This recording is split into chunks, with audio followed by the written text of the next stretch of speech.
¿Qué es lo que vamos a hacer hoy? Tercer y última jornada del taller de oratoria remota profesional. Vamos a cambiar una pequeña cosita de la metodología. Aquí en la visión previa lo explica. Vamos a hacer un pequeño y rápido repaso de las dos jornadas anteriores en formato de tips. Esto es línea, idea, ¿de acuerdo? Vamos a hacer los 13, 14, 15 puntos más importantes de las dos jornadas anteriores. Sé que algunos me has consultado individualmente, LinkedIn, mail, algún que otro canal, así que yo voy a hacer una pequeña síntesis. Vamos a intentar fijar nuevos conceptos, algo importante, vamos a ver nuevos temas. Quiero que trabajemos el tema de recursos expresivos, quiero que trabajemos lo que es la cuarta pared, así que 2 o 3 temas nuevos vamos a trabajar. Y por último vamos a hacer consultas y un ping-pong, que yo le pedí a Luca dejar un buen espacio de 15 a 20 minutos para hacer respuestas cortas. ¿Qué es esto? Pregunta que Luca me hace, respuesta corta. Pregunta que Luca me hace, respuesta corta, y luego viene el sorteo final y ahí sí cerramos y nos despedimos. Así que esta es la visión previa, de esto se va a tratar la hora y media que vamos a trabajar hoy. Dudas, consultas, por favor vayan escribiéndolas en el Padlet que Luca las organiza. Es importante porque él, además de hacer muchas preguntas, unifica, va leyendo y unifica las consultas similares. Así que vuelquen, que yo hoy voy a hablar bastante, pero voy a responder mucho más que los días anteriores. ¿De acuerdo? Bueno, vamos a empezar, vamos a repasar conceptos, algunas cuestiones muy importantes. La primera, todo cambió. La forma de trabajar cambió, la forma de divertirnos cambió, la forma de festejarle el cumpleaños a mamá o a la abuela cambió. Si todo cambió, ¿cómo no iba a cambiar la posición del comunicador? ¿De acuerdo? Se comunica diferente, lo que era excepcional, ahora lo vamos a ver, ya no es tan excepcional. Tenemos que aprender que las técnicas orales cambiaron, las técnicas gestuales cambiaron. Las técnicas procedimentales, cómo armar una presentación, también cambió, e incluimos las técnicas operativas. Pero más allá de esto, lo que más cambió es la posición pasiva del comunicador a una posición proactiva e interactiva. ¿Qué significa proactivo? De interacción con el auditorio. ¿Y qué significa interactiva? Donde tiene que conciliar los contenidos con lo social, con el público, con la técnica. Entonces, la posición del orador no es una posición que distribuye contenidos, ¿no? Aquellos que estudiaron o magisterio o ciencias de la educación se acordarán del 65, Paulo Freire, uno de los grandes pedagogos de Brasil, que hablaba de la comunicación o la educación comunicacional bancaria. ¿Qué es esto? Le deposito contenidos al alumno, sea un niño o sea un adulto. Esto se está rompiendo. ¿De acuerdo? En segundo punto, repasamos conceptos. La información tiene poca utilidad. Es un commodity, es un ladrillo. Es necesario para construir una pared, pero no es lo que da valor. Lo que da valor es la aplicabilidad de la información. ¿Qué significa aplicabilidad? Son 6 o 7 cosas. Soluciones, recetas, tips, consejos, anécdotas, historias, participaciones del público. La combinación de información con ese tipo de aplicabilidad es lo que aporta soluciones informativas más que información. ¿De acuerdo? Segundo punto muy importante. Tercero, monologar no es el mejor método. De vuelta, monologar no es el mejor método. En comunicación universitaria, siempre decimos que la distribución áulica que determine el docente determina cuán alta o baja va a ser el nivel de participación del público. ¿Por qué? Porque no es lo mismo un aula en espiga que un aula tradicional, que un aula semicircular o en U, o un aula circular. Si yo pongo a los alumnos, si yo pongo al público mirándose las nucas, lo más probable que el mirar hacia adelante y el orador o el profesor hacia el público no genere tanta participación o interactividad como armar una herradura, una U o un formato que a mí me permite que se vean las caras. Si se ven las caras y los ojos, se convocan a participar.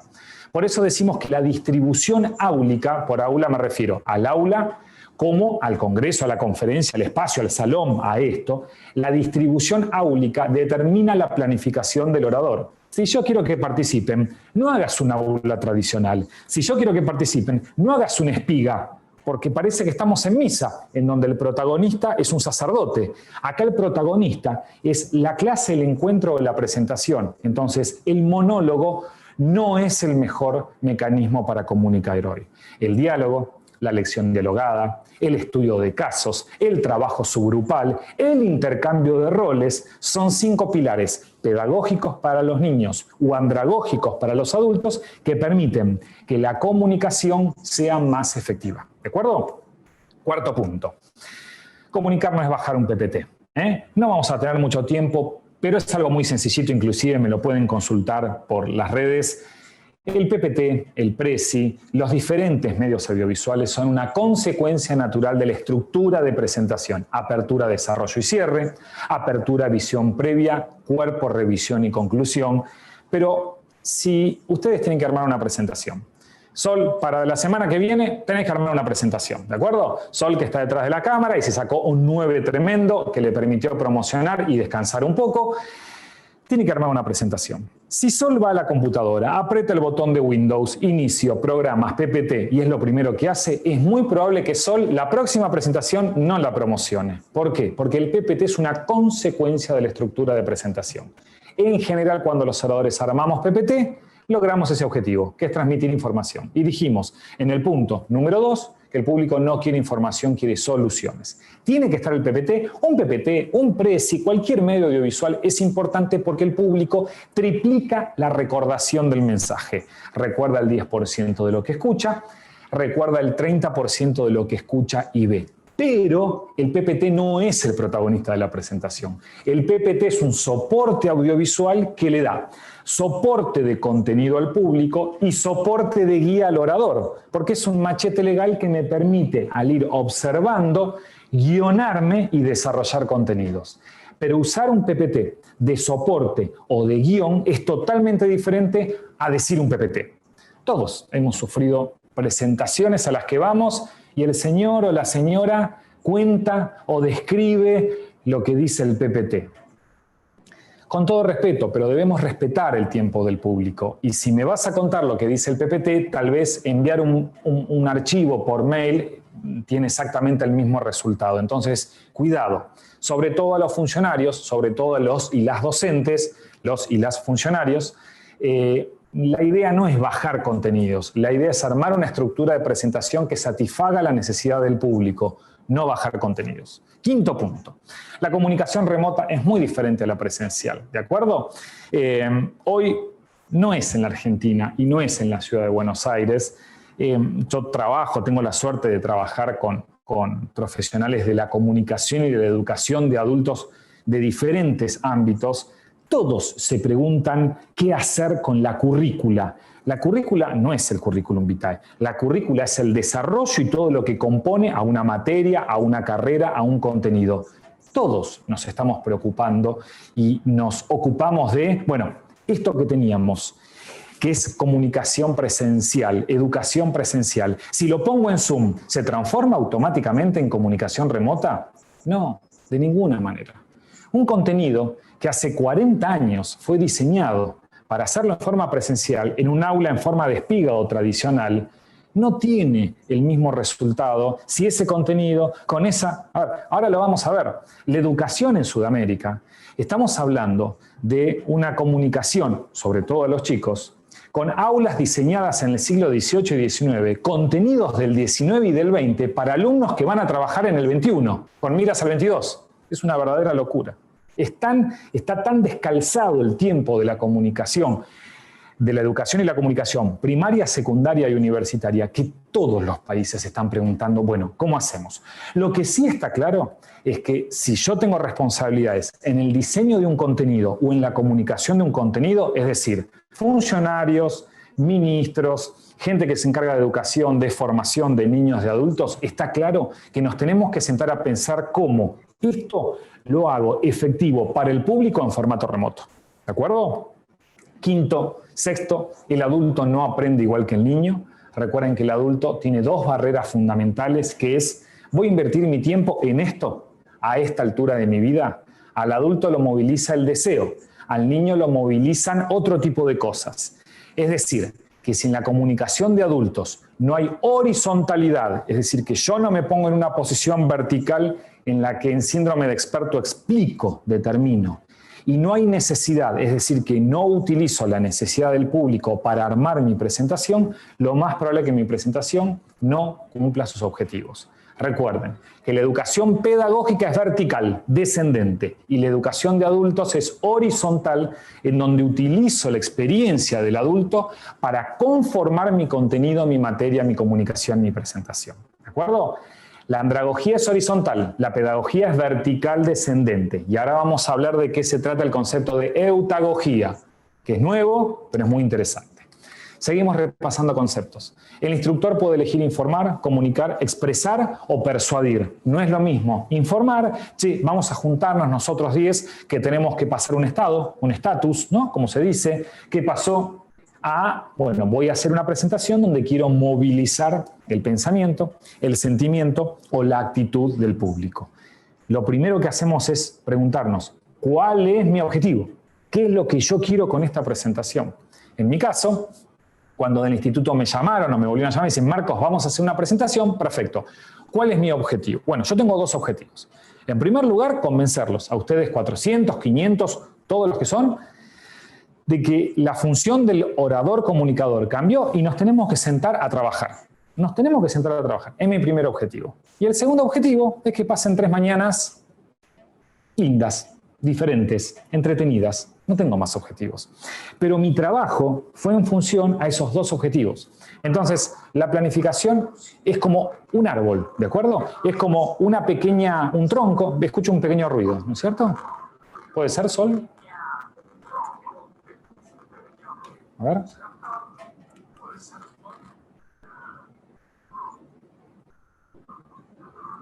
Ahí va. A ver. Marcos, ahí no se escucha. ¿Esperamos un minuto?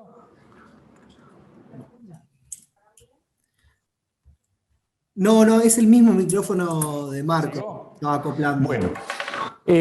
La presentación es como un... Avísame, Sol, si freno, ¿eh? Ustedes me avisan. No, se escucha mal. Estaba acoplando. Es el mismo micrófono de Marcos. No sé si Marco, a ver, está muteado. Ahí lo voy a desmutear. A ver. Ahí estamos. Problemas técnicos. Bueno, estamos pensando cuál va a ser la modalidad para hacer el sorteo. Pues somos muchos. Yo pensé en, mientras tanto, porque las páginas web, para que entre, es un chino. Entonces, quizás podría ser una pregunta genérica sobre algo del instituto, y el que primero responde, o la que primero responda, es el ganador o la ganadora. Porque si no, una app es medio un lío. Tengo la lista de participantes, pero tengo que ver quiénes están efectivamente participando hoy, porque en el curso se inscribieron 1000 personas.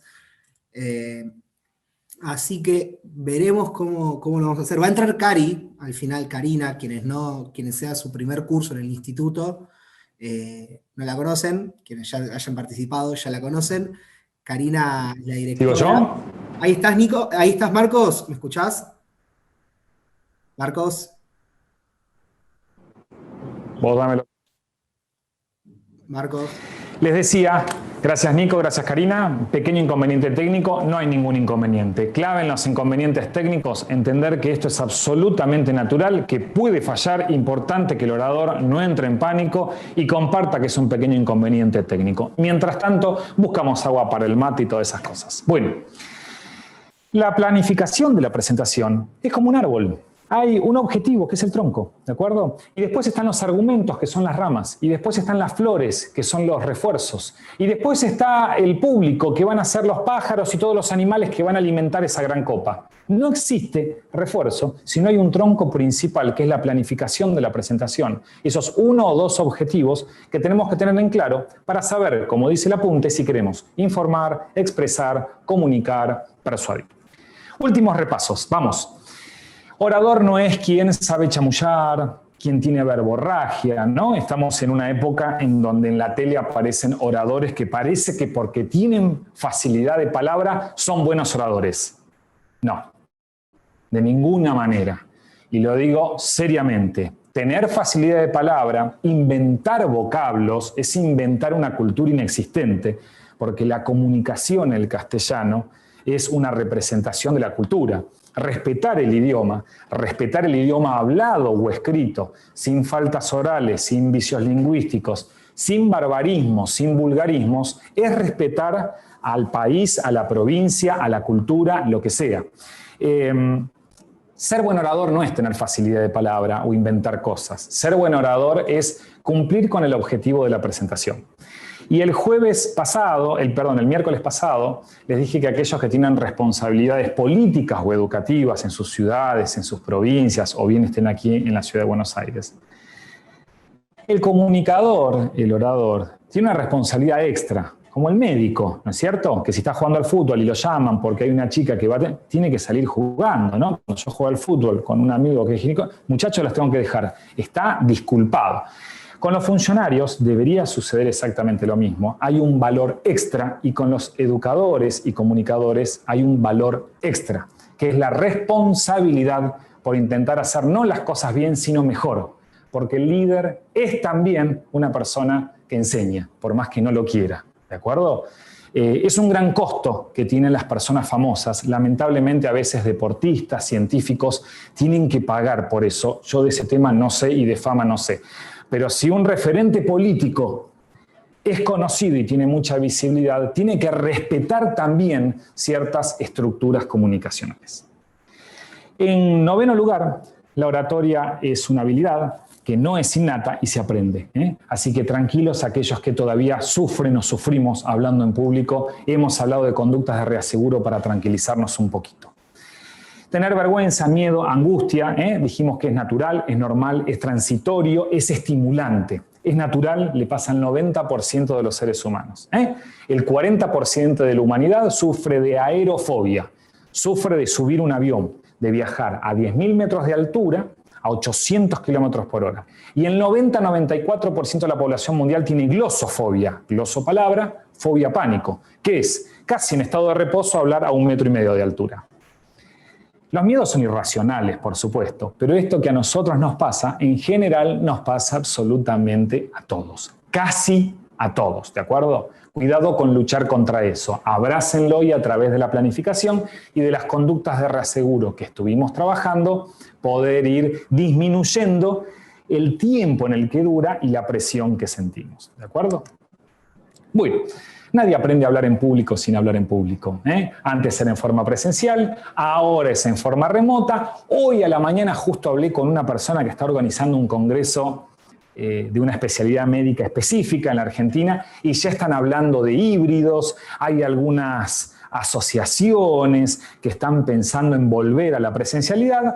Yo creo que lo remoto, no sé si va a ser protagonista, pero sí va a ser medio. Con lo cual me parece que vamos a ser oradores presenciales y remotos, oradores mixtos, híbridos. Todo esto no va a ser una simple moda, ¿de acuerdo? Bueno, en lugar número 12, planificación y oratoria, fundamental. Recuerden esto, nadie planifica fracasar, se fracasa por no planificar. Hay una colega, una comunicadora, que hace algunas semanas hizo una pequeña síntesis del primero o segundo encuentro en LinkedIn y puso dentro de las frases martillo, ¿no es cierto? Aquellas que quedan, nadie planifica fracasar, se fracasa por no planificar. Comunicadores, educadores, funcionarios, planificar es trazar un plan, es tener una ruta. Y no hay peor acción que la inacción. Es mejor equivocarse, decirlo, que no hacer absolutamente nada. Por eso es importante tener un plan en comunicación. Bueno, dijimos que la presentación tiene que tener al menos 3 partes, apertura, desarrollo y cierre. Y también dijimos que cuando hacemos presentaciones remotas, a la apertura, al desarrollo y al cierre, para hacerla más fácil, más amigable por esta distancia, por esta frialdad que nos genera la comunicación remota, le vamos a incluir una buena visión previa, que es lo que yo hice al principio. Hoy vamos a hacer esto, después Luca va a hacer esto. Le vamos a incluir mucha pausa, le vamos a incluir una revisión para sintetizar los contenidos principales y abordar al cierre, le vamos a incluir mucho refuerzo y vamos a ralentizar nuestra dicción y además a reducir el tiempo. Si hacíamos una presentación de 50 minutos, vamos a intentar llevarla entre 25 y 35 minutos. Si hacíamos presentaciones de 2 horas, vamos a intentar llevarla a hora y cuarto, hora y 20, con alguna cuña o algún break cortecito en el medio. ¿De acuerdo? Bueno, y decía por ahí, bueno, pequeño repaso. ¿Dudas, consultas? Luca, voy a hacer una pequeña explicación de las 5 leyes básicas, que las vimos muy superficialmente, y vamos con algunas preguntas y vamos a dejar para el final cómo se genera expresividad, cómo se genera empatía y el famoso concepto, famoso no, lo bauticé, la cuarta pared, ¿de acuerdo? 5 leyes para transformar una idea en un mensaje presencial o remoto. Fíjense, las ideas se crean en la parte de atrás del marote, en la parte de atrás de la cabeza. En la parte frontal esa idea se transforma en palabra y el aparato foniátrico descendente la transforma en un sonido que representa una palabra y esa palabra representa una imagen.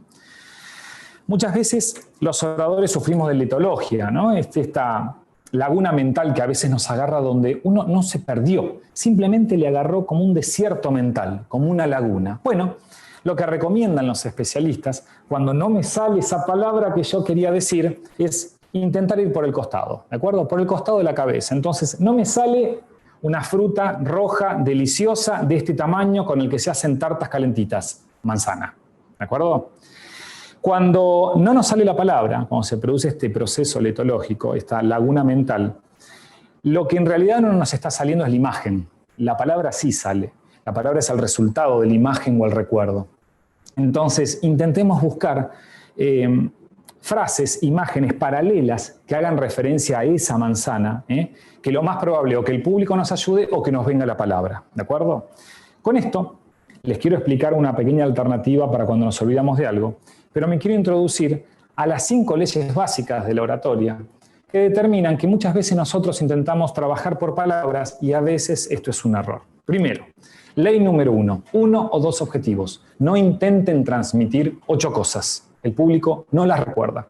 Mis objetivos para con ustedes es que se lleven una cajita con herramientas para aprender a ser oradores remotos profesionales y que pasen 3 lindas mañanas o agradables o zafen un rato del trabajo.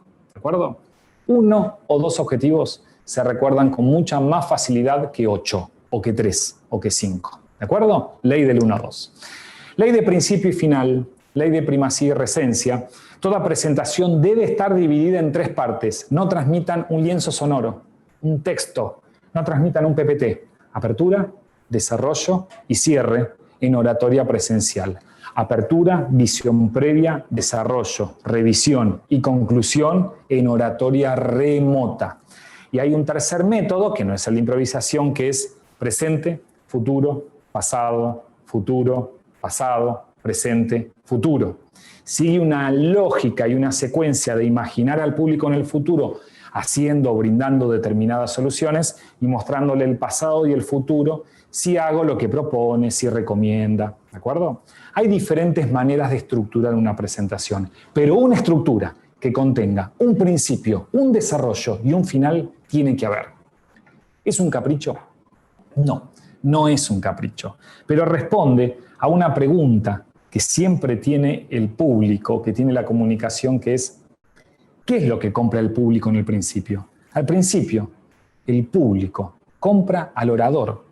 En el medio, el público compra los argumentos, la propuesta, la tesis, los desarrollos, los temas. Y en el cierre, el público compra lo que los estadounidenses llaman el call to action, el llamado a la acción, el verbo, la propuesta, la conclusión. Ninguna persona compra a una conclusión si no confía en el orador. Ninguna persona compra una propuesta si esta persona le parece falsa o, como decimos en Buenos Aires, vende humo. Y es más, este modelo de lo que compran la apertura, compran el desarrollo y compran el cierre fue hasta la década del 80-90. Hoy, los premios Nobel firman sus libros con el seudónimo, con el nombre de pila. Ni siquiera ponen PhD, doctor, licenciado. ¿Por qué? Porque la mayoría de los públicos, antes de comprar al técnico, orador, comunicador, docente, instructor, vendedor, emprendedor, político, compra a la persona.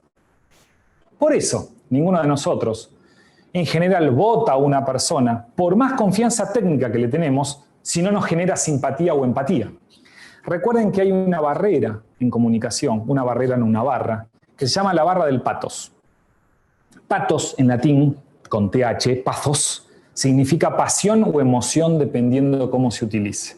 Todos los oradores queremos ir hacia la derecha y ningún orador quiere ir hacia la izquierda. Hacia la derecha tenemos la simpatía y sobre el extremo derecho tenemos la empatía. Hacia la izquierda tenemos la apatía y en el extremo izquierdo la antipatía. Empatía, cercano a su pasión. Simpatía, su pasión. Me siento como él. Apatía, prefijo a, sin pasión. Antipatía, prefijo anti, contrario, antagónico, contrario a lo que él dice o siente. No se puede generar comunicación efectiva, persuasiva, si no hay un mínimo grado de simpatía entre el público, la transferencia, este vínculo emocional entre el público y el orador. Si no trabajo en mi apertura para que el público me acepte, primero como persona y después como técnico, todo lo que viene después no sirve.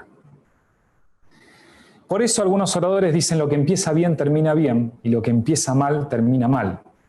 Marcos, entonces vos estás diciendo que tenemos que planificar la apertura y el resto, que sea lo que sea. No, estoy diciendo que hay que planificar todo, pero la apertura tiene que ser excelente. La apertura tiene que ser... Imaginen las pastas de su abuela, o esa milanesa que hace mamá, o esas papas fritas perfectas, simétricas que hace el hermano. Tiene que ser el mejor plato, ¿de acuerdo? El desarrollo tiene margen, el cierre también tiene que ser el mejor plato, pero lo que empieza bien, termina bien, ¿de acuerdo? Segunda ley, todas las presentaciones tienen que tener al menos 3 partes. No transmitan un PPT, apertura, desarrollo y cierre. Tercer ley, ley de la conclusión. Si no hay un cierre y tu cierre, tu conclusión, no contiene un verbo, tu presentación puede ser informativa, expresiva o un cascadeo de datos. Pero no va a haber ni comunicación ni va a haber persuasión. ¿Por qué? Porque lo que moviliza al público es el verbo. ¿Qué es un verbo? Cualquier palabra terminada en ar, er o ir en los idiomas castellanos, en el idioma castellano. Cambiar, modificar, hacer, votar, exigir, imprimir, lo que quieras. Ar, er o ir. No se puede persuadir con un adjetivo. Se llama discurso seductor, todos los conocemos. No se puede persuadir con una síntesis de los puntos principales. No se puede persuadir con alitas de gaviota, ¿no? Vieron que hay algunos oradores que están hablando y, bueno, ¿no? Hacen como las gaviotas, así en la playa. No. La persuasión se produce cuando hay una conclusión y la conclusión contiene un verbo. ¿Por qué muchos oradores fallan en el cierre? Porque no se quieren jugar. Y el orador tiene, si quiere movilizar a la acción, al razonamiento, a la acción o al sentimiento, persuasión lógica, persuasión emocional, persuasión actitudinal, tiene que tener un verbo. ¿Y por dónde empiezan en general los oradores efectivos? Por el verbo. Lo primero que anotan en el cuaderno es el verbo. O sea, pero Marcos, ¿vos realmente planificás las presentaciones en cuaderno? Acá está. Y acá está. ¿Cómo no voy a tener un guión? El objetivo, lo que tengo que coordinar con Luca, con Nico, ¿cómo los agradecimientos? ¿Cómo hago yo en un momento de tensión o de preocupación o de miedo para algunos recordar todo esto? ¿De acuerdo?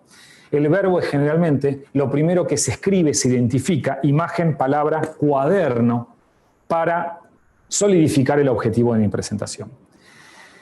Y a las nuevas generaciones, a los millennials, yo soy de alma millennial, acá Gustavo y Sol se ríen, pero yo soy de alma millennial. Yo sé que Nico ahí detrás también se debe estar riendo.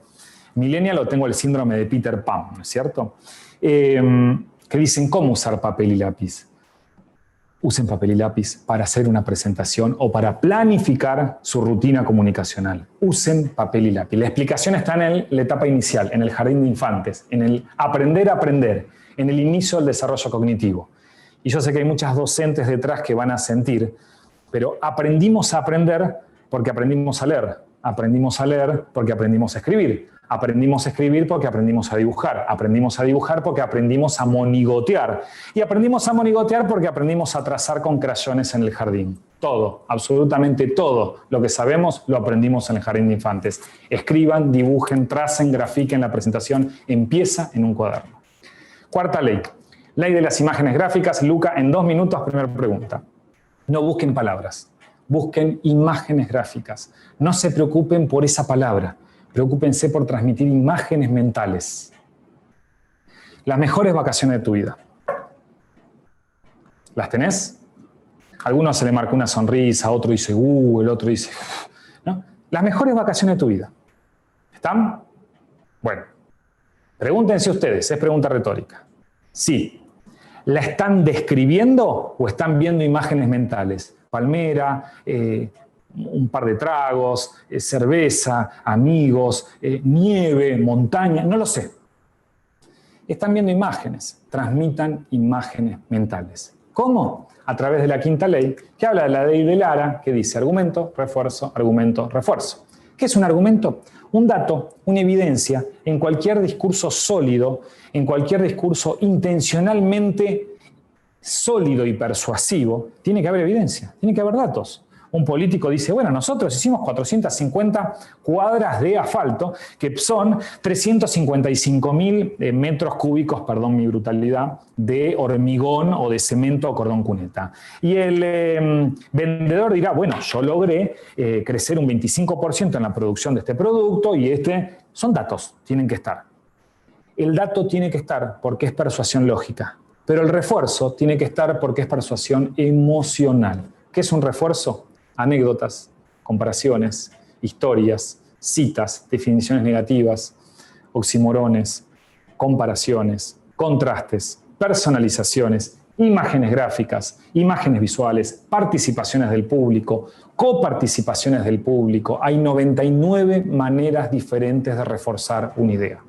Marcos, entonces saquemos todos los argumentos y pongamos los refuerzos. No se puede. Porque es lo que denominamos, en política se dice el discurso frío. Sí, la verdad que está lleno de contenidos, pero no llega, no tiene ni simpatía y menos llega aún a la empatía. Bueno, Marcos, saquemos todos los argumentos y vamos a los refuerzos. No puedo, porque salgo de mi posición de orador o de funcionario o de educador o de vendedor y me transformo en un cuentista. Y el discurso es cálido, pero es blando, no tiene estructura. La pregunta del millón es, Marcos, ¿cuántos argumentos y cuántos refuerzos pongo en mi presentación? Y la respuesta no es 50 y 50. La respuesta es depende. ¿Depende de qué? ¿De mí? Depende del público. Entonces cuando yo conozco el público, logro planificar mi presentación en función a lo que ellos necesitan, no lo que ellos quieren, eso es demagogia, a lo que ellos necesitan y la cantidad de argumentos y refuerzos que yo escribo, grafico, dibujo es en función a lo que ellos son. Ahí está la clave. Yo no puedo hacer un discurso argumental con ustedes, tengo que tener refuerzos, y tampoco puedo hacer un discurso 100% de refuerzo porque carecería de contenidos y yo sería simplemente un docente que comparte historias y anécdotas. Y eso no es para este nivel profesional. ¿De acuerdo? Argumento, refuerzo, argumento, refuerzo. Y Marcos, ¿puedo tener un argumento y 3 refuerzos? Sí, no hay problema. ¿Y puedo poner primero el refuerzo y que el público saque el argumento? Sí, no hay problema. Todo ese movimiento de argumento-refuerzo, AR, lo que genera es interactividad y lo que quiere la comunicación remota es no pasividad, sino interactividad. ¿De acuerdo? Ley del 1-2, 1-2 objetivos. Ley de principio y final, la presentación, mínimo 3 partes. Ley de la conclusión, siempre una conclusión, siempre un verbo, si quiero comunicar o persuadir. Ley de las imágenes gráficas, no se preocupe por las palabras, imágenes mentales en papel. Después la estructura, después el PPT. Ley de Lara, argumento, refuerzo, argumento, refuerzo. Dato, anécdota, dato, humor, dato, historia, dato, participación del público. 5 leyes para la comunicación remota y para la comunicación presencial. Agua y Luca. Marcos, ¿cómo estás? ¿Estás por ahí, Luca? Estoy, ¿me escuchás? Hola, hola. Sí, Lucas, se te escucha, Hola, sí. hola. Ok. No sé si Marcos no sé si me está escuchando. No, me parece que no. Sí, yo veo que el resto Sí, me se escucha. escucha, Lucas, sí. El resto me escucha. Ok, ahí hasta que solucionen. Hubieron un montón de preguntas. Nico, avísame el tema preguntas, si me puede escuchar Marcos. Así se las voy haciendo. Bueno, volvemos al tema Sí, te escucho sorteo perfecto. mientras tanto. Ah, ahí me escucha Marcos. ¿Me escuchás bien ahí? Marcos. Fantástico. Ok. Bueno, tuvimos muchas preguntas. Decime vos cuántas querés responder.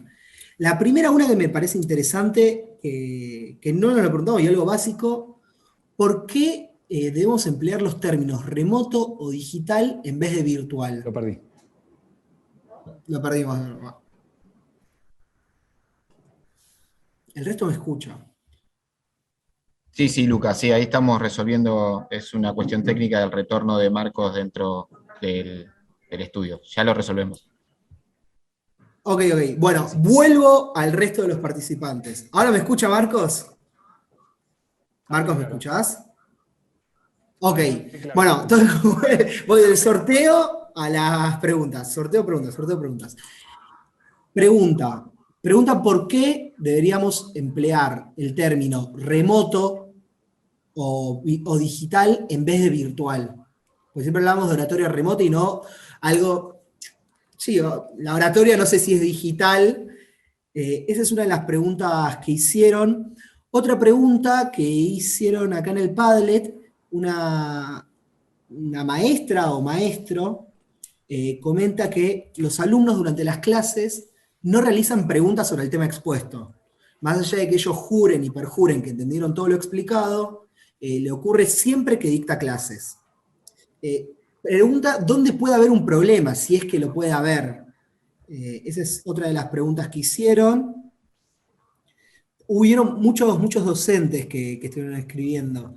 Otra de las preguntas, como adulto, ¿cuál es el termómetro para ver si una exposición frente a niños lo están entendiendo? Muchas veces los niños se quedan, los adultos también, pero los niños se quedan callados, no responden. ¿Cómo es el termómetro para cuando uno le habla a niños? Ahí van tres, decime porque tengo 200 millones de preguntas. Mucha gente pregunta textos, Vamos con esas tres. bibliografía. Dale. Vamos con esas. Vamos con esas tres. Bueno, lo comenté una sola vez, pero es importante. Yo hago mucho hincapié en el término, en la nomenclatura de oratoria remota y no virtual, no por el término. El término es una representación de la idea. A ver, virtual, si ustedes ponen en el diccionario en este momento la palabra virtual, en el diccionario, en Google, donde quieran, les va a aparecer de apariencia real. Y si nosotros establecemos una comunicación o una educación virtual, es aparentemente real. Y no hay nada más real que esta tragedia llamada pandemia. Entonces, ¿cuál es la palabra que podría representar oratoria remota, oratoria digital, oratorio comunicación a distancia? Existe la palabra remota, no existe la palabra remotidad. Es un gliglismo. Ya va a existir, en breve se va a probar. Pero virtual significa de apariencia real. Entonces, educación virtual, comunicación que aparece ser real. ¿Cómo no? Esto es totalmente real. Ustedes son reales, Carlos, Karina, Sol, Gustavo, todos son reales. Yo soy real. La única diferencia es que se acortaron las posibilidades de una comunicación o educación cálida y humana. Pero es real. Por eso insisto tanto y yo saco la palabra virtual, que está totalmente extendida y va a ser imposible. Pero entender el concepto nos va a invitar a entender que la evolución, y yo sé que hay muchos docentes preguntando esto, de presencial a remoto, no es prender el Zoom, es modificar absolutamente todo. Pero Marcos, para modificar absolutamente todo, tiene que modificarse el colegio, sí. Pero para modificar el colegio hay que modificar el ministerio, sí. Eso es lo que se está estudiando. Ahora, mientras tanto, ¿qué podemos hacer? Prueba y error. Probar, ensayar. Lo peor que podemos hacer es la inacción. Y el docente tiene la capacidad inicial, primario, secundario, universitario o andragógico, aquellos que hacemos docencias con grupos de personas no formales, en una unidad básica, en una empresa, en un organismo, en una ONG. Tenemos la posibilidad de decidir, de definir, tenemos maniobrabilidad, lo sabemos muy bien que el inspector y el ministerio no es que dice, se hace, tenemos maniobrabilidad. Entonces, si yo digo virtual, lo que estoy diciendo es, bueno, agarra todo esto que estabas haciendo, adelante de 30 personas, prende la compu y habla de la compu. No, por esto mi insistencia con remoto y no virtual. Segundo, los alumnos no preguntan, sí lo sé. Además de ser profe, tengo un hijo adolescente y un hijo niño, y muchas veces no preguntan. Es un aprendizaje también para ellos. Lo que yo me preguntaría como diseñador educativo, diseñador comunicacional, docente o instructor es, hay 2 o 3 preguntas básicas. Básicas. La primera, ¿quiero que participen? Si quiero que participen, ¿lo estoy intentando? Segunda, ¿les doy las pausas necesarias para que ellos participen? Porque muchas veces los docentes decimos, bueno, ¿y ustedes qué consideran acerca de...? Bueno, si nadie responde, los tiempos, el delay, la conexión, la desconexión, es notebook, es una buena notebook, es una super Mac, es pausas. Las pausas, ahora lo vamos a ver en oratoria remota, son fundamentales. Esta pausa, que es de 1 o 2 segundos en oratoria presencial, tiene que ser mucho más extensa y paciente en oratoria remota. Por eso el orador remoto tiene que abrir el paciencímetro, mucho lo tiene que abrir, y entender que a los chicos tampoco les gusta el método o somos nuevos en el método. Segunda pregunta. 1, el diseño. 2, la pausa. 3, hagan mover a los pibes. A ver, lo digo inclusive con el mío. La educación en el aula es de los chicos quietitos, es una educación del siglo XVIII. Los muebles representan un chico que entra de costado y se queda quietito, ¿de acuerdo? Con un formato tradicional o de espiga. El chico tiene que moverse, comer, tomar, jugar. Si tiene una silla, jugar giratorio. Obviamente que esto no es para alumnos de quinto año, sino para alumnos de 4º grado. Pero para aquellos que son pedagogos, lo que en la década del 80 se denominaban pedagogías excepcionales, hoy la excepcionalidad no existe. Las pedagogías excepcionales, eran esas que entre fines de los 80 y los 90, algunos autores empezaron a hablar de una educación alrededor de las TICs, una educación con las tecnologías de la información y la comunicación como pseudo protagonistas. Hoy son protagonistas. Entonces, salir de la caja, jugar y hacer diferente. Ahora, si con el alumno de cualquier rango etario intentamos monologar durante los 45 minutos de la hora cátedra o la hora, no va a funcionar. Entonces, al menos esas 3 preguntas. ¿Qué modifiqué? ¿Qué pausa hice? ¿Qué salí de la caja? ¿Y qué le propuse? Hay un neurobiólogo muy interesante que dice, mové al pibe en la silla. ¿Y qué decía la educación? Déjalo quieto, déjalo quieto. Cualquier actividad lúdica que intente entretener o que intente hacer sonreír al chico va a ser mucho más productivo que la lanza monologada de información con los 5 ríos más extensos de Sudamérica. No soy un especialista en educación inicial, No soy un especialista en educación inicial. En cuanto al tiempo, Luca, me preguntabas, el termómetro. El termómetro es la participación. Si los chicos no participan, las cosas no están saliendo tan bien. La participación del público siempre es el indicador de va bien, va mal.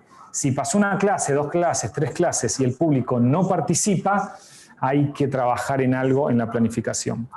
Y para aquellos que son comunicadores, e incluyo a los docentes, recuerden que las mejores planificaciones se producen con grupitos de 3 o 4 personas. Ni solo, Marcos, me pongo a planificar solo, ni la escuela entera o la universidad entera o la empresa entera. No, 3, 4 personas. Y si una de esas personas puede oficiar de gestor tecnológico o conseguimos alguna persona que aporte la visión no técnico-pedagógica, sino técnico de las TIC, de las tecnologías de la información y la comunicación, mejor.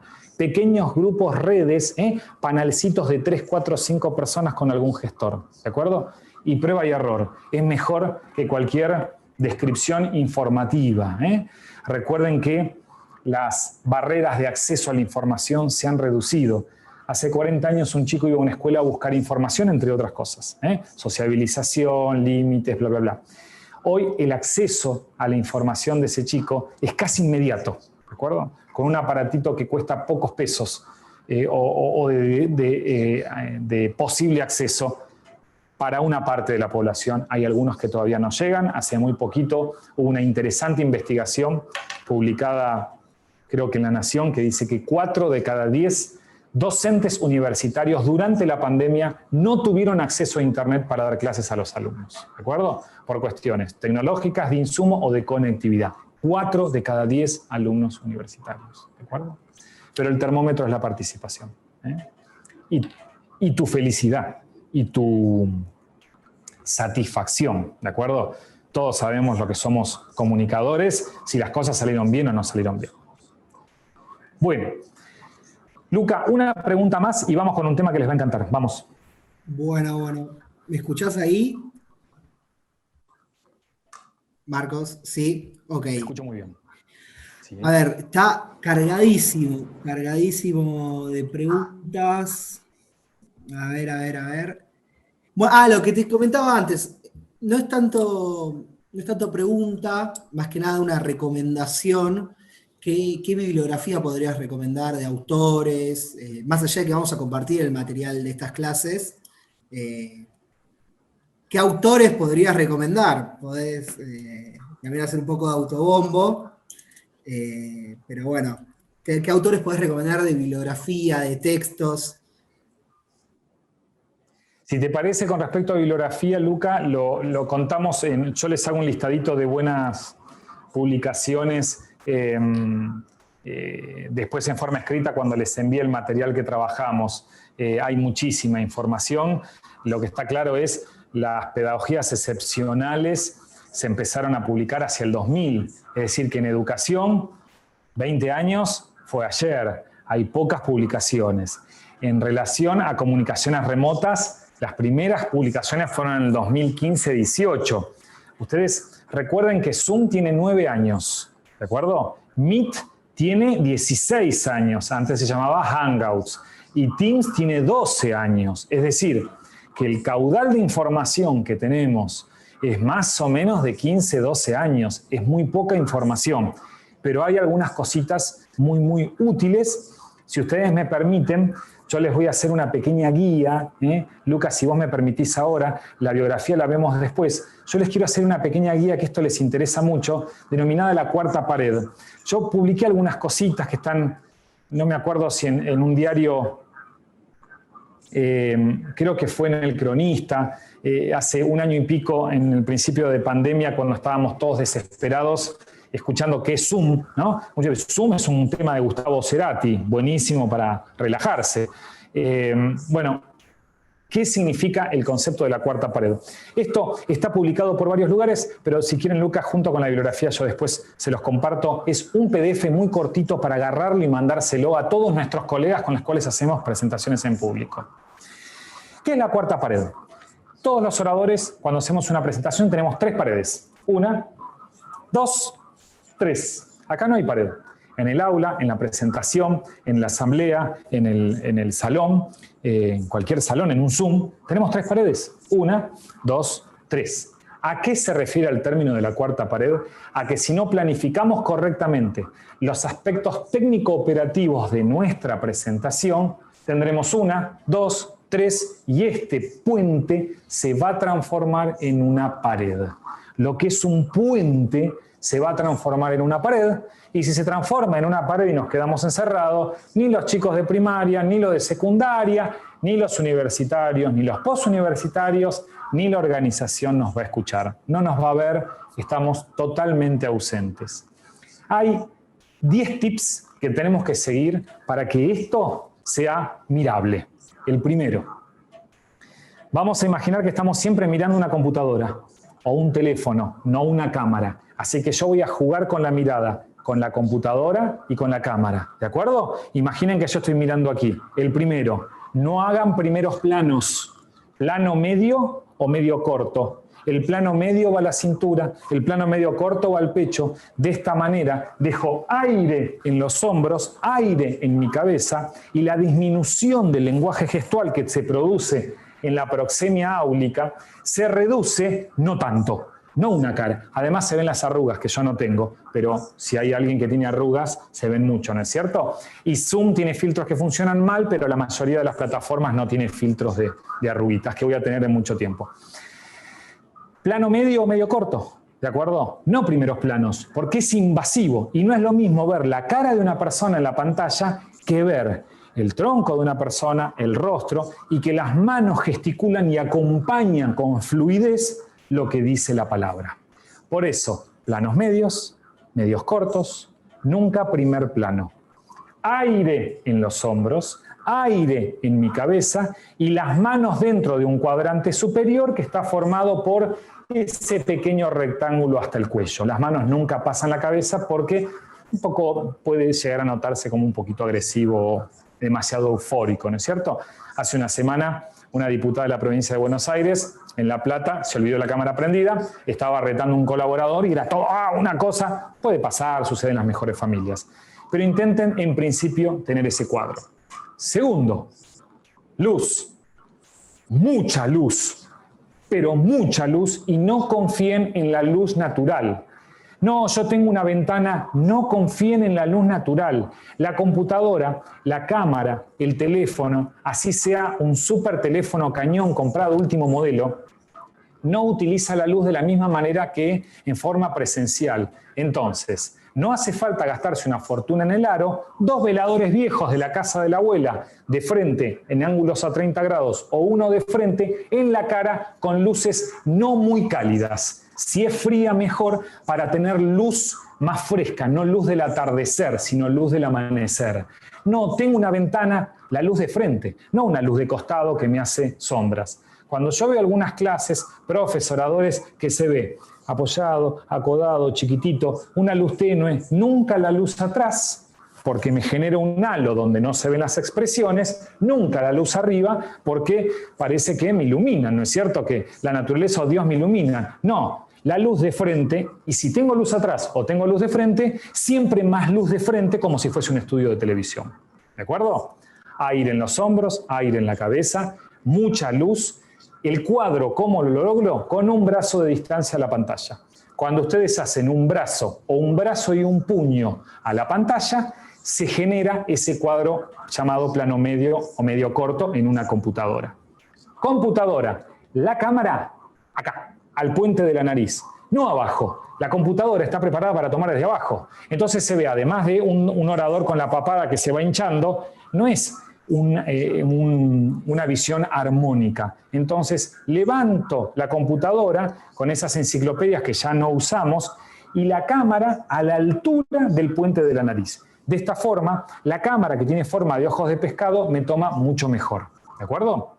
Todos seguimos viendo oradores que prenden, a ver, zoom, y enfoca para el lado, para este lado. ¿De acuerdo? Escenografía. Sí se tiene que ver un cuadro de Van Gogh. No se tiene que ver la cortina del baño o la botella de aceite porque están preparando las milanesas. Un cuadro cuidado, de intimidad.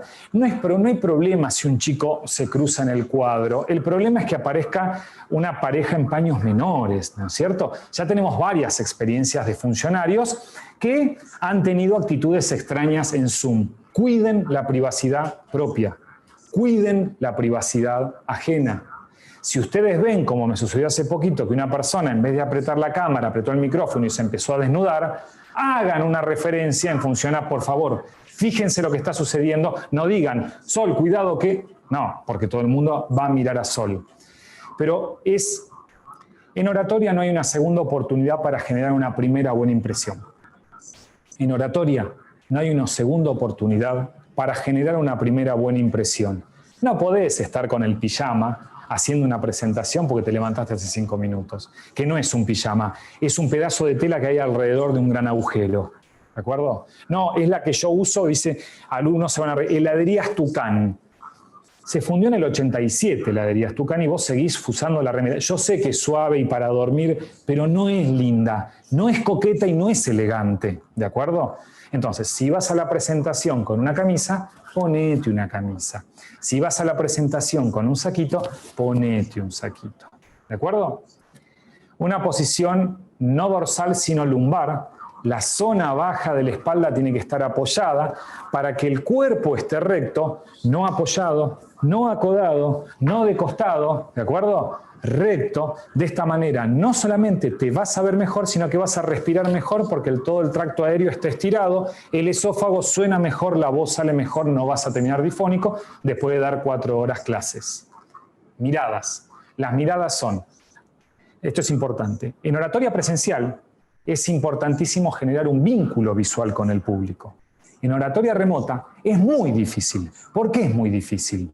Porque yo no sé si el público está mirando la pantalla, si está mirando de costado. Entonces, lo que hacemos en este caso es, ideal, objetivo, miro al punto de la pantalla, que les estoy mirando sus ojos, miro la pantalla. Punto, pantalla, punto, pantalla.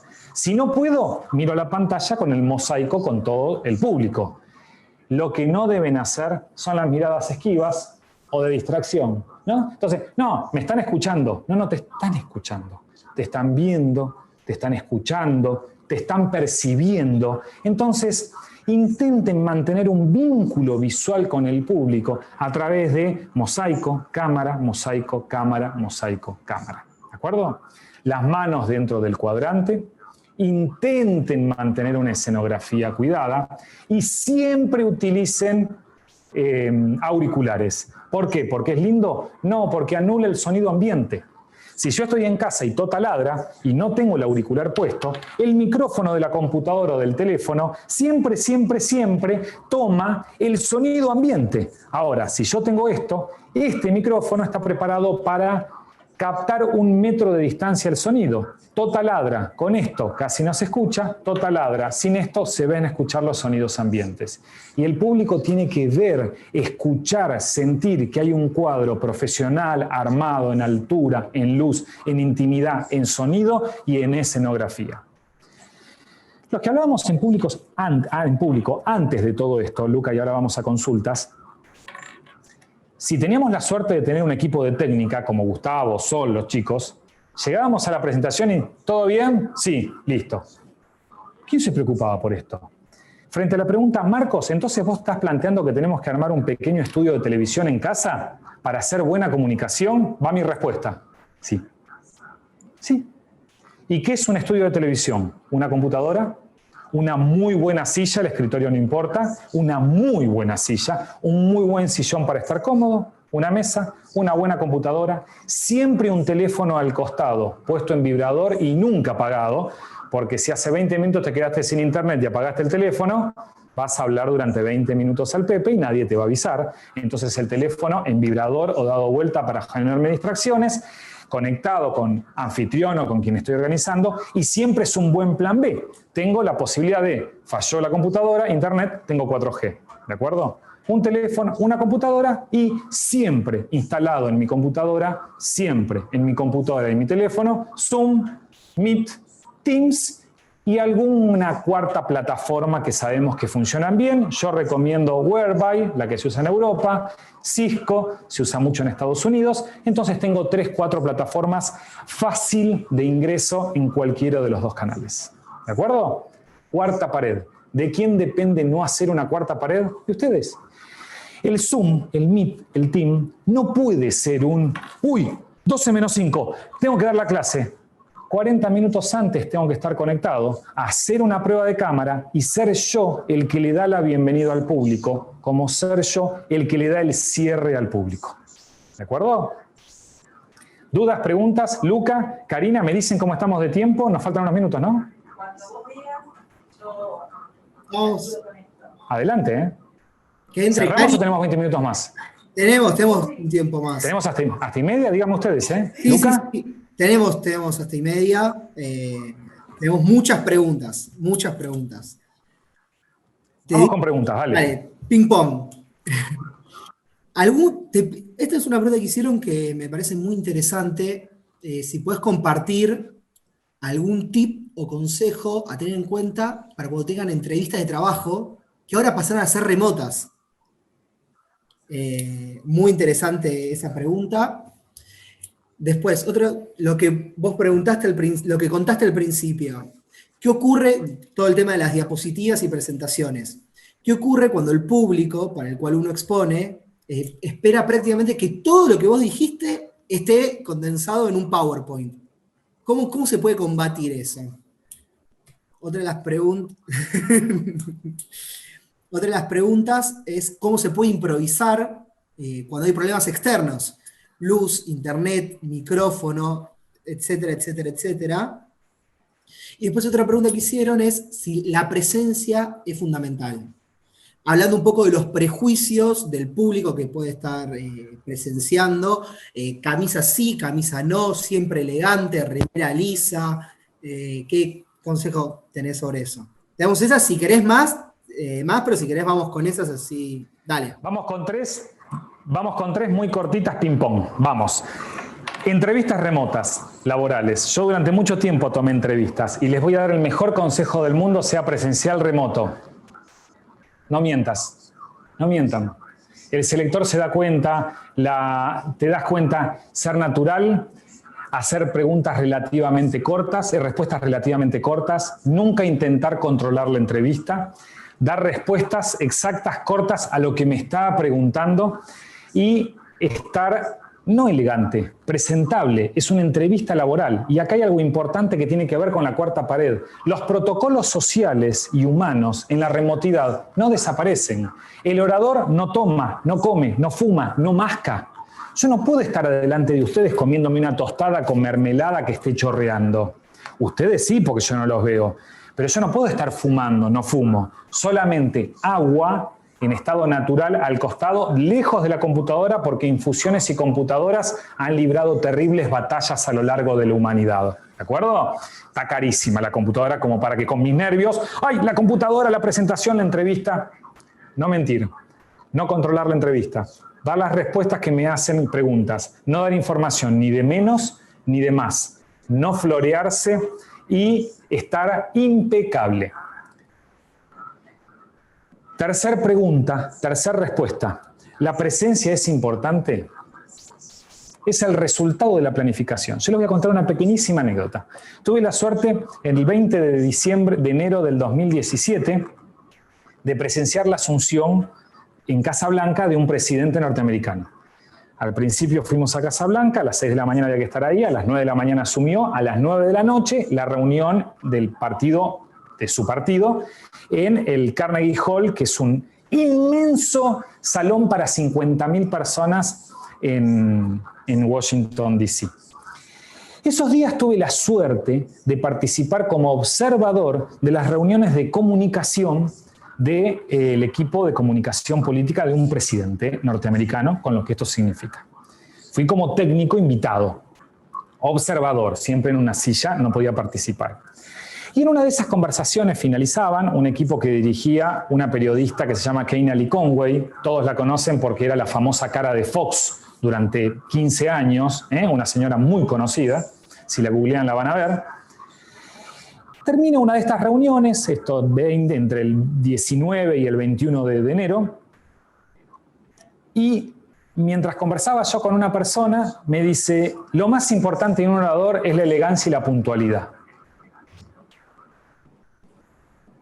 Claro, y yo dije, qué soncera, ¿no? Estar acá y que una persona me diga esto. Y me quedé pensando, no tenía nada de sonso. Porque una persona esté elegante y puntual, sí y solo sí planificó, estructuró, probó, ensayó, hizo la prueba de cámara 40 minutos antes del Zoom, hizo todo y además tuvo tiempo de ponerse elegante y llegar 5 minutos antes. La elegancia y la puntualidad es sin dudas una representación de que hiciste las cosas como se debía. Y a los argentinos nos cuesta mucho este concepto, pero estar elegante y estar puntual significa que me importa el público, no porque me puse perfume o porque me puse la camisa que me gusta, sino porque yo me quiero sentir bien, y si me siento bien es porque me puse a trabajar antes. Entonces, ¿es importante la presencia? Claro que sí es importante. ¿Es lo más importante? No es lo más importante, pero es esas cosas que suman, ¿no? En oratoria siempre decimos que hay cosas que suman y suman un poquito. Y hay cosas que restan y restan muchísimo, ¿de acuerdo?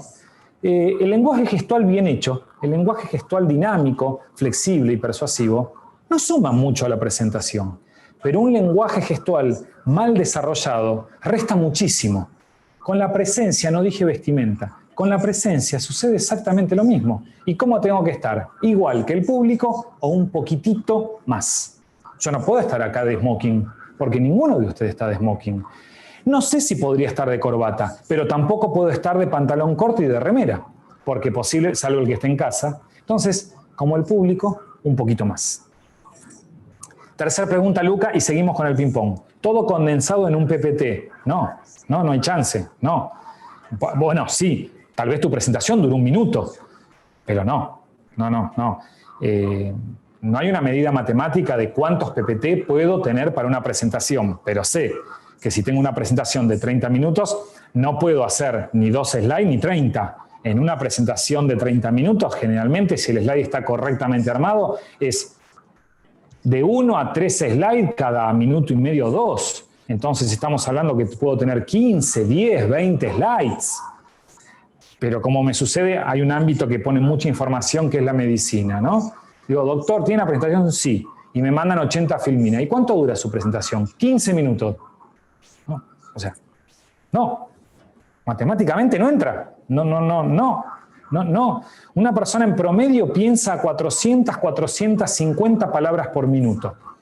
Una persona en promedio dice domésticamente a 120, 115 palabras por minuto. Y en una presentación hay que hablar un poquito menos a 110 palabras por minuto. Y en una presentación remota hay que ralentizar la dicción para hablar a 90, 100 palabras por minuto. Nadie lo va a medir, los medimos otras personas, no importa.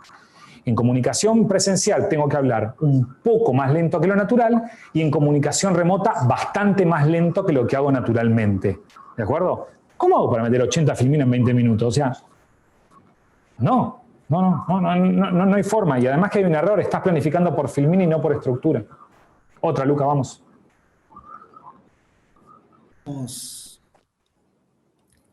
Ping pong. ¿Cómo se hace para que se pierda el miedo a preguntar de parte de quienes presencian? Después preguntan, ¿es válido que los refuerzos no se planifiquen, que salgan de manera espontánea? Después preguntan acerca de poner libros en la pared, etcétera, que eso sucede mucho. Después, ¿es bueno bromear durante un discurso? Tenemos esas 3. ¿Y qué tipo de textos recomendás para practicar oratoria en tu casa? ¿Recomendás, no sé, una obra de teatro, un discurso famoso, una canción, improvisar? Tenemos esas, vamos con esas si querés, y después tenemos un par más. Muy bien, bueno. La primera pregunta es, aquellos que tienen miedo a preguntar. Luca, yo no entendí bien la pregunta. A ver, ¿miedo a preguntar como orador o miedo a preguntar como público? Los oradores muchas veces cometemos un error muy grande. Yo les hablo de la importancia de la interactividad en las clases remotas, sea oratoria política, oratoria corporativa, oratoria comercial u oratoria educativa. Los oradores cometemos el error de llegar, hola, ¿qué tal? Buenas tardes, yo soy Marcos, tengo 2 hijos, mis mascotas son bla, bla, bla, bla, bla. Bien, ¿qué significa la oratoria? Es una pregunta abierta y nunca el público responde frente a una pregunta abierta. Hay que empezar con pequeñas preguntas cerradas. Hay 4 tipos de preguntas: abiertas, cerradas, simples o compuestas. La mayoría de los oradores, para generar interactividad y sacarnos el miedo, bueno, ¿y ustedes qué opinan de la oratoria de los presidentes de la Argentina? Pregunta compuesta. Pregunta compleja y pregunta abierta. No te va a responder nadie. Empezá por esto. ¿Quién tiene miedo a la hora de hablar en público?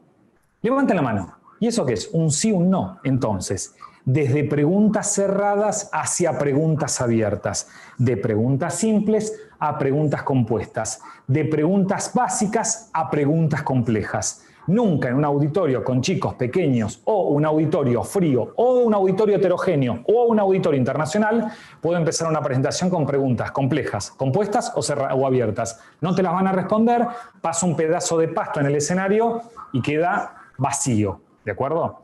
Por eso, lo que es muy bueno es, en primer lugar, en la visión previa, aclarar que esto va a ser un acto interactivo, donde pueden consultar, preguntar, interrumpirme. Establezcan ustedes en la hoja de ruta cómo va a ser este camino, este viaje que vamos a hacer juntos. Segundo, empiecen por preguntas cerradas, preguntas de respuesta cerrada. Tercero, sostengan la pausa.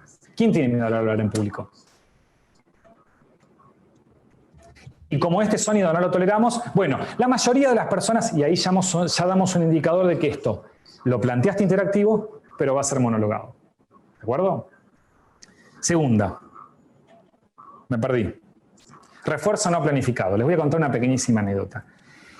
El diciembre anterior a la pandemia, estaba trabajando una persona que si estuviese en esta aula remota, se estaría riendo porque sabe que estoy hablando de él. Por ahí está. Y tenía que hacer una presentación en Madrid, diciembre. Entonces nos sentamos, planificamos la presentación, acá muy cerquita del instituto, planificamos la presentación, que no quiero decir el nombre, el sobrenombre, y le digo, escúchame, Carlos, nos falta el tema de la historia que vas a contar. Ah, no hace falta. No. 500 personas... Público internacional, sentate y contame la historia que te lo voy a evaluar. Marcos, la dije 1000 veces esa anécdota sobre la ciudad de Buenos Aires, que por cierto es muy divertida. Bárbaro. No quiero decir el nombre. Termina la presentación, yo no la vi, estaba ocupado, no me acuerdo. ¿Cómo te fue? Bien, bastante bien. ¿Y qué falló? Uno, la vestimenta, estaba muy formal, me dice. Bueno, ¿qué hiciste? No, me saqué el saco, porque los demás estaban sin saco. Bárbaro. ¿Y el resto cómo te fue? No me salió la anécdota, no la pude contar bien. Ahí está la respuesta. La mayoría de los oradores arma todos los argumentos y los refuerzos, bueno, después vemos. No es fácil contar una anécdota. Y si es fácil, es mucho más lindo si está nutrida, si tiene los 4 elementos que tiene que tener una historia. Un personaje, un conflicto, una resolución y una transformación que se da en el personaje por la resolución del conflicto. Eso es un storytelling, así se cuenta una historia. Y después, condimentado, sal, pimienta, IVA, ingresos brutos, impuestos a los sellos, sellos provinciales y todo lo que uno le va poniendo en función al contexto. El refuerzo se planifica. El humor. Hay 99 maneras de reforzar una idea. El más valioso es el humor. Pero hay 99 maneras de reforzar una idea. 98 se aprenden. Hay una manera, hay un refuerzo que no se aprende. Y es el humor. En un asado hay generalmente 3 o 4 roles. El operador, el que hace el asado. Labura, da la bienvenida, no habla mucho. El que está al lado del asado, apoyado. Mucho fuego, poco fuego, las morsi después. Así hace los chinchulines, no está acodado. Lo único que hace es tomar, cuenta, anécdotas. El anfitrión ensaladero prepara y el cuentista. Si no sos el cuentista o el que está acodado dando órdenes, cuidado, que el humor es un estilo personal no oratorio. Tal vez la anécdota, la historia o la metáfora es un mejor refuerzo para vos. ¿Qué bibliografía para practicar? No, bibliografía para practicar no. Hay 3 elementos para practicar y son fantásticos. Uno, el teatro. Quien preguntó, hizo o hace teatro. Es una técnica extraordinaria para la oratoria, sobre todo aquellos que sufren mucha glosofobia. El espejo es un gran amigo del orador. La cámara, hoy de fácil acceso, es una gran amiga del orador. Pones el teléfono apoyado y te filmás. Y los niños adolescentes son crueles y grandes amigos del orador. Ahí hay 4 elementos para practicar. O personas de confianza. Che, tengo que hacer una presentación, ¿me escuchás? Cualquiera de las 4 alternativas son fantásticas para practicar oratoria. No, o sea, la oratoria se puede estudiar, después le vamos a contar algunos libros, biografía, Luca tiene ahí un sorteo y una sorpresa, pero practicar oratoria es más beneficioso que leer 16 manuales de oratoria. Vamos, Luca, más ping-pong. Una última, la tenemos a Cari, pues ya para no extendernos tanto. ¿Cómo generar un feedback en un público que no participa? Lo habíamos hablado en las clases anteriores, pero ahora puntualizado en un público que no participa bajo ningún punto de vista. Y ya está, no sé si está Cari, ¿me escucha? Recién estaba ahí. A ver. Cari. Bueno, vamos con esa si querés. Y a ver, para. Bueno, y esperamos a Karina. Dale. Bueno, es muy buena la pregunta, Luca, que transmitís de alguien o de algunas personas. Ahí está llegando Karina, respondo esto y le damos su participación. Feedback es una palabra espantosa. Todo el esquema de comunicación tiene palabras feas, porque en realidad la comunicación no la empezaron a estudiar antropólogos o psicólogos. La comunicación como esquema la empezaron a estudiar ingenieros, técnicos. Fíjense que el esquema básico de comunicación, emisor, receptor, ruido, canal, feedback, filtros, son todos más nombres de maquinaria, ¿no es cierto? Feedback, la mejor traducción de feedback es ida y vuelta. La traducción concreta es retroalimentación. La pregunta en millón es, si en oratoria presencial era relativamente difícil generar un feedback para lograr esta participación que tanto recomiendo, ¿cómo logramos feedback en la presentación remota? La realidad es que no es fácil. Pero yo digo que cuando el feedback no funciona, no está fallando el público, porque yo no creo que haya públicos donde justo había 20 personas que estaban aburridas o habían tenido un inconveniente o no querían participar. En primer lugar, la predisposición del orador a no hacer un monólogo, sino hacer un diálogo. Si no puede hacer un diálogo, una lección dialogada, y esto avisarlo en la visión previa. En segundo lugar, no hacer imperativos, sino hacer convocatorias. Tienen que prender las cámaras. Yo no puedo desde este lugar, profe, externo del instituto, a obligarlos a ustedes a prender las cámaras. Imperar, ordenar en comunicación remota puede llegar a ser un poquito brusco. Entonces, invitar a que formen parte del acto de presentación, a que prendan las cámaras, a que prendan los micrófonos, a que si el formato lo permite, se tomen ellos un mate remoto y quieran o puedan participar. Tercera alternativa, no pueden o no quieren participar verbalmente.